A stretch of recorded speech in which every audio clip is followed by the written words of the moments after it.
আকাশ থেকে বৃষ্টি পড়ছে আর সেই চাল ঢাকতেছে, পরিবারের সদস্যরা সবাই একত্রিত হয়ে কাগজ দিয়ে চালটাকে ঢেকে দিচ্ছে। কারণ এই বৃষ্টির পানি তাদের ঘরে প্রবেশ করে, তাদের থাকতে অনেক কষ্ট হয়ে যায়। তারা দেখেন সবাই একসাথে হয়ে কাগজ দিয়ে ঢেকে দিচ্ছে ভাই, একটু পানি থেকে বাঁচার জন্য। আর দেখেন তাদের উপরে বৃষ্টি পড়তেছে ভাই, তারা ভিজে ভিজে কাগজ দিচ্ছে ভাই, কতই না কষ্ট হচ্ছে। এইরকম ঘটনা অনেকের সাথে হয়েছে ভাই, অবশ্যই জানাবেন ভাই। ছোটবেলায় দেখতাম গ্রাম দেশে, যখন গ্রামে যাইতাম তখন দেখতে পারতাম ভাই কতই না মানুষ কষ্ট করতো। যখন বৃষ্টি আসতো তখন টিনের সেদ্রিগুলা দিয়ে পানি প্রবেশ করতো, অনেক মানুষ ওইখানে পানি পাত্র দিয়ে রাখতো, কতই না কষ্ট হতো।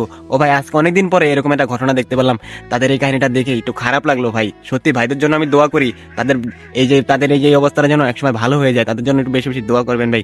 আর এইরকম ঘটনা অনেকের সাথে হয়েছে প্রিয় ভাই, কারো অবস্থান দেখে কখনোই কাউকে খারাপ ভাববেন না ভাই। এই যে দেখতে পাচ্ছেন বৃষ্টিতে ভিজে ভিজে সবাই একসাথে কাগজ দিয়ে চালটাকে ঢেকে দিচ্ছে, তারা যদি ঘরে যায় তাহলে যেন পানিটা না পড়ে।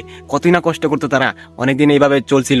আজকে তারা একটু কাগজ দিয়ে বিছিয়ে দিচ্ছে যেন বৃষ্টির পানি থেকে বাঁচতে পারে ভাই। তাদের জন্য দোয়া করবেন, আপনার জন্য আমি দোয়া করি প্রিয় ভাই, যেন ভাইদের ভালো একটি ঘর হয়। তাদের জন্য সবসময় দোয়া করবেন ভাই, আপনাদের জন্য আমি দোয়া করি প্রিয় ভাই।